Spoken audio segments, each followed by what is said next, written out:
So hey guys welcome back to YouTube channel. So finally मैं आप सभी के लिए वो वीडियो लेकर आ चुका हूं जिसका मैंने वादा किया था कि आप सभी के लिए मैं वो वीडियो लेकर आऊंगा जिसके अंदर बताऊंगा कि कैसे आपको दिल्ली यूनिवर्सिटी के CSAS पोर्टल पे रजिस्ट्रेशन फॉर्म फिल करना है, कैसे आपको अप्लाई करना है और किन चीज़ों का खासतौर पर ध्यान रखना है। मैं यहाँ पे सारी चीज़ें एक्सप्लेन करूँगा, किस तरीके से आपको डॉक्यूमेंट्स अपने सेल्फ अटेस्ट करके यहाँ पे अपलोड करने हैं वो भी मैं आपको बताने वाला हूँ। तो सबसे पहले आपको यूनिवर्सिटी ऑफ दिल्ली की जो एडमिशन वाली साइट है, ऑफिशियल साइट, वहाँ पे विजिट कर लेना है। एंड विजिट करने के साथ ही आपके सामने कुछ इंस्ट्रक्शंस दिखाई देंगे, ये पोर्टल आपके सामने ओपन हो जाएगा। एंड यहाँ पे दिल्ली यूनिवर्सिटी ने खास बात ये मेंशन की है कि दिल्ली यूनिवर्सिटी का एडमिशन प्रोसेस जो है वो 3 फेजेस के अंदर कंडक्ट करवाया जाएगा, फेज 1, फेज 2 एंड फेज 3। तो फेज 1 में आपका apply to University of Delhi यानी कि फॉर्म अप्लाई करना है, जो कि अभी हम करेंगे फेज 1 का। फिर उसके बाद college preference and seat allocation system है। एंड यहाँ पे फीस भी मेंशन की है तो आप वो पढ़ सकते हैं। तो राइट साइड में जो न्यू रजिस्ट्रेशन की ऑप्शन आपकी लेफ्ट साइड में दिखाई दे रही थी, वहां पे मैंने क्लिक किया। एंड यहाँ पे आपको राइट साइड में आकर CUET एप्लीकेशन नंबर जो है वो फिल करना है और आपको यहाँ पे अपनी जो डेट ऑफ बर्थ है, जो आपके 10th के सर्टिफिकेट में है या CUET के फॉर्म में जो आपने डेट ऑफ बर्थ फिल की है, वो यहाँ पे आपको जो है फिल करनी है। उसके बाद जो यहाँ पे आपका कैप्चा जो भी आएगा, नंबर आएगा या जिस भी तरीके का आता है कैप्चा, तो वो यहाँ पे आपको फिल करना है। एंड उसके बाद आपको यहाँ पे रजिस्ट्रेशन बटन पे क्लिक करना है। तो हम यहाँ पे ये सारी डिटेल्स मैंने यहाँ पे फिल कर दी है। एंड अब यहाँ पे मैं यहाँ पे रजिस्टर बटन पे क्लिक करूंगा। सो यहाँ पे रजिस्टर बटन पे जैसे ही आप क्लिक करोगे तो आपको जो है यहाँ पे एक OTP भेजा जाएगा उस ईमेल आईडी पे जो आपने CUET का फॉर्म भरते टाइम यूज़ की थी। सो ईमेल आईडी से आप जब OTP वेरीफाई कर लोगे तो यहाँ पे जो है आपको नेक्स्ट स्टेप के लिए फॉरवर्ड किया जाएगा। तो यहाँ पे मैं पहले OTP भर देता हूँ, फिर यहाँ पे अपना पासवर्ड सेट कर लेता हूँ। एंड उसके बाद यहाँ पे हम अपना कैप्चा भरेंगे। तो यहाँ पे जो भी पासवर्ड आप रखना चाहते हो, जो आपको ईजी लगता है, वो आप यहाँ पे पासवर्ड रख सकते हो। याद रखें कि ये दोनों चीज़ें याद जरूर रखिएगा, पासवर्ड और अपना एप्लीकेशन नंबर। सो यहाँ पे हम अपना OTP सबमिट करते हैं। अब यहाँ पे हमारा जो है नेक्स्ट पेज ओपन आ गया, फिर से हम होम पेज पर आ गए। यहाँ पे हम अपनी कुछ डिटेल्स डालेंगे, जैसे कि एप्लीकेशन नंबर और जो अभी हमने पासवर्ड बनाया है वो, और कैप्चा। और उसके साथ यहाँ पे हम लॉगिन बटन पे क्लिक करेंगे और जैसे ही हम इस पर क्लिक करेंगे तो हम जो है इस पोर्टल के ऊपर लॉगिन हो जाएंगे।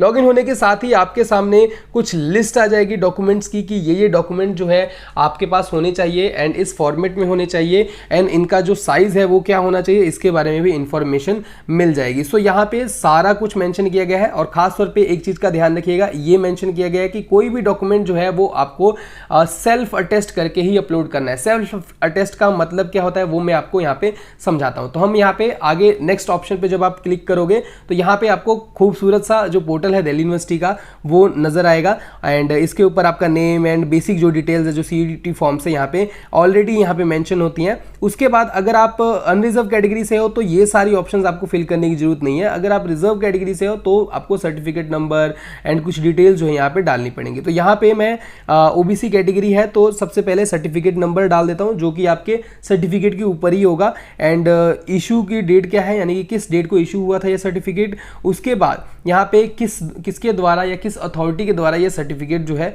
वो इशू किया गया था। तो ये जो तीनों चीज़ें हैं वो यहाँ पे आपको मेंशन कर देनी है। और स्टेट एंड आपकी जो कास्ट है वो क्या आती है वो भी हम ऊपर अभी फिल करेंगे। तो यहाँ पे पहले मैं अथॉरिटी मेंशन कर देता हूँ।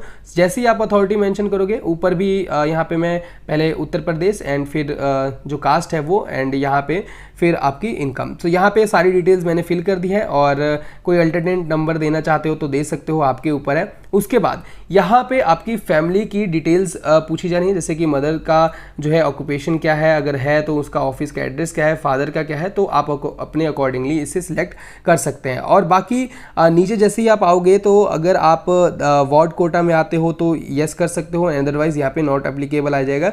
मैक्सिमम ऑप्शन में आप नॉट एप्लीकेबल ही भरोगे, अगर आप किसी चीज़ में एप्लीकेबल हो तो वो आप यहाँ पे भर सकते हो। उसके बाद आपसे प्रूफ पूछा जाएगा, तो पैन कार्ड या पासबुक, कुछ भी जो भी आपके पास ऑप्शन है। जैसे कि यहाँ पे देखिए मैं आपको दिखा देता हूँ, पैन कार्ड अभी सिलेक्ट कर रखा है। तो यहाँ पे आप और भी ऑप्शन सिलेक्ट कर सकते हो, चाहे आपके पास आधार कार्ड है या फिर आपके पास बैंक की पासबुक है, तो वो यहाँ पे ऑप्शंस आप सिलेक्ट कर सकते हो। उसके बाद यहाँ पे कुछ एडिशनल इन्फॉर्मेशन पूछी गई है, जैसे कि अगर आप अप्लाई कर रहे हो बी ऑनर्स म्यूजिक में, येस और नो। उसके बाद से यहाँ पे आप जो है कॉरस्पॉन्डेंस एड्रेस जो है वो आपको यहाँ पे डालना पड़ेगा। तो पूरा एड्रेस जो भी है अभी आपका वो यहाँ पे फिल कर दीजिएगा। तो चलिए मैं यहाँ पे पूरा एड्रेस जो है वो फिल कर देता हूँ, और इसको आप परमानेंट एड्रेस के तौर पे भी मार्क कर सकते हैं, और अगर परमानेंट एड्रेस अलग है तो वो भी आप यहाँ पे मेंशन कर सकते हो। सो यहाँ पे मैं पूरा एड्रेस जो है वो फिल कर देता हूँ, एंड फिर हम आगे प्रोसीड करेंगे जो कि हमारी बैंक डिटेल्स होंगी। सो यहाँ पे पिन कोड यहाँ पे मैंने मेंशन कर दिया, और इसको जो है permanent address as a permanent address mark कर दिया। उसके बाद यहाँ पे अकाउंट नंबर आपको डालना होगा। देखिए मैं एग्जांपल के लिए यहाँ पे अपना ही अकाउंट नंबर डाल दे रहा हूँ। सो देखो, अकाउंट नंबर आप किसी का भी यूज़ कर सकते हो, ये कोई मैटर नहीं करता कि आपका ही होना चाहिए, ज़रूरी नहीं है। आप अपने फादर का यूज़ कर सकते हो, बिकॉज ये जो अकाउंट नंबर है ना, सिर्फ और सिर्फ आपका जैसे कि एडमिशन विड्रॉ होता है या कैंसिल होता है उस टाइम रिफंड करने के लिए यूज़ किया जाता है, अदरवाइज इसका और कोई काम नहीं है। सो यहाँ पे मैंने थोड़ी मिस्टेक कर दी थी जल्दबाजी में। यहाँ पे जैसे ही आप अपने बैंक डिटेल्स फिल करोगे, आपका नेम हो गया, अकाउंट नंबर हो गया और बैंक का नेम हो गया, उसके बाद IFSC कोड, और उसके बाद आप यहाँ पे सबमिट बटन पे क्लिक कर सकते हो। क्लिक करने के बाद आप एक बार इसे रिव्यू कर सकते हो, इसे को चेक कर सकते हो, क्रॉस चेकिंग आपको करनी है तो कर सकते हो। कई बार क्या होता है, कुछ चीज़ें हम भूल जाते हैं या मिस्टेक से कुछ चीज़ें जो है वो टाइप हो जाती है, तो इसलिए एक बार क्रॉस चेक जरूर करें। तो यहाँ पे एडिट, जैसे अगर आप मान लीजिए कोई गलती हो गई तो दोबारा एडिट करना चाहते हो तो दोबारा एडिट कर सकते हो। फिर अब जो है हमें कंफर्म हो गया कि हमारी कोई मिस्टेक नहीं है, तो हम आगे प्रोसीड करेंगे। अब देखिए यहाँ पे आकर आपको एकेडमिक डिटेल्स डालनी है, जैसे कि आपको कौन से बोर्ड से आपने +2 की है वो डालना है। उसके बाद से आपका स्टेटस क्या है, अगर आपका पास है तो आपको मार्क्स अपडेट करने होंगे, अगर वेटेड है तो मार्क्स अपडेट नहीं करने होंगे। फिर यहाँ पे आपको जो है ईयर ऑफ पासिंग के बाद सारे सब्जेक्ट जो भी आपने +2 में पढ़े हैं उनके मार्क्स यहाँ पे आपको अपडेट करने हैं। तो एक पहले आपको सब्जेक्ट सिलेक्ट कर लेना है, उसके बाद आपको यहाँ पे अपने मार्क्स फिल करने हैं। तो मैक्सिमम मार्क्स आपके थ्योरी में कितने थे, मान लीजिए कि इंग्लिश में 80 थे, एंड थ्योरी में कितने ऑब्टेन्ड हुए, 58 हुए। प्रैक्टिकल में टोटल मार्क्स कितने थे, 20, एंड उसमें आपको कितने मिले, 16 मिले। तो यहाँ पे टोटल हो गया आपका 100 में से 74। इसी तरीके से आपको जो और सब्जेक्ट्स है, जैसे कि बिजनेस स्टडी हो गया, अकाउंट्स हो गया, इकोनॉमिक्स हो गया, फिजिकल एजुकेशन है, पेंटिंग है, वो सब्जेक्ट्स भी यहाँ पे आपको सिलेक्ट कर लेने हैं। एंड सभी जितने भी सब्जेक्ट्स आपने पढ़े हैं +2 के अंदर, उन सभी के मार्क्स जो है आपको फिल कर देना। तो यहाँ पे मैं अकाउंट्स का मार्क्स यहाँ पे फिल कर देता हूँ। जस्ट एग्जांपल की ये वीडियो है, तो आप लोग ध्यान रखिएगा। तो यहाँ पे 80 में से कुछ 42-43 कुछ भी भर देते हैं, ठीक है। उसके बाद यहाँ पे आगे जो है हम लोग मैक्सिमम प्रैक्टिकल के जो मार्क्स है वो 20 भरेंगे, एंड उसके बाद से यहाँ पे कितने हमने ऑब्टेन किए हैं वो भरेंगे। अकाउंट्स का भी सेम, जिस तरीके से हमने बाकी सब्जेक्ट्स का भरा है उसी तरीके से इसका भी भरना है, और इकोनॉमिक्स का भी यहाँ पे सेम 80 मार्क्स का फुल, उसके में से हमें कितने मार्क्स आए, 42, एंड उसके बाद से प्रैक्टिकल 20 का था, उसमें से हमें 60 मार्क्स आए, ओवरऑल जो है हमारा 58 हो गया।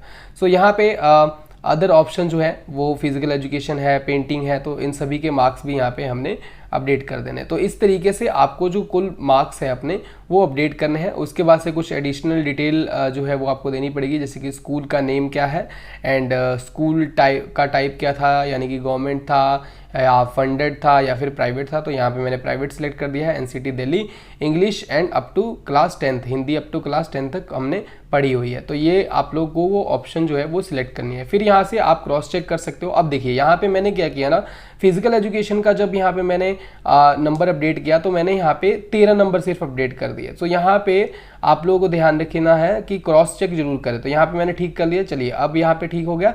अब यहाँ पे हम नेक्स्ट ऑप्शन पे क्लिक करते हैं। अब नेक्स्ट ऑप्शन में क्या है कि हमारा ECA एंड स्पोर्ट्स कोटा आ जाता है। तो यहाँ पे हमें नो पे ही क्लिक करना है, क्योंकि हम तो अप्लाई कर नहीं रहे। अगर कर रहे हो आप तो यस कर सकते हो और डिटेल्स फिल कर सकते हो। यहाँ पे फिर आपसे कुछ बेसिक से डॉक्यूमेंट्स आपके मांगे जाएंगे, 10th +2 एंड OBC का सर्टिफिकेट, फोटो एंड आपका जो सिग्नेचर है वो ऑलरेडी CVT के पोर्टल से यहाँ पे अटैच करा दिया गया है। तो यहाँ पे हमें जो भी फाइल आपको अपलोड करनी है वो 100 KB से ज़्यादा होनी चाहिए और 500 KB से कम होनी चाहिए। तो इसके बीच में आपको अपनी फाइल्स अपलोड करनी है। तो मैंने यहाँ पे 2 बार 98 KB की फाइल्स अपलोड करने की कोशिश की, लेकिन दोनों बार फेल हो गया। फिर मैंने इसे रीसाइज करके यहाँ पे दोबारा से अपलोड करने की कोशिश की, तो यहाँ पे मैं ये डॉक्यूमेंट जो है वो अपलोड हो गए। अब यहाँ पे मैं आपको दिखा देता हूँ कि सेल्फ अटेस्ट कैसे करने हैं। तो देखिए वीडियो को पॉज करके देख लीजिएगा कि स्टूडेंट ने कहाँ साइन किया है वैसे ही आपको साइन करना है फोटोकॉपी के ऊपर एंड फिर उसको यहाँ पे अपलोड करना है। सो यहाँ पे फिर से एक बार आपको क्रॉस चेक करने की ऑप्शन मिल जाती है। सारे जितने भी आपने डिटेल्स फिल की है उसे क्रॉस चेक कीजिएगा एंड फिर आपको जितनी भी ये ऑप्शंस दिखाई दे रही है इन सभी पे टिक करना है एंड टिक करने के बाद आपको जो है ये फॉर्म फाइनली सबमिट करना है। एक तरीके से कह सकते हैं कि फाइनली सबमिट करना है। उसके बाद पेमेंट गेटवे पे जाएंगे तो यहाँ पे आपको जो है पेमेंट करनी है जो भी आपका अमाउंट है। जैसे कि यहाँ पे 250 रुपये है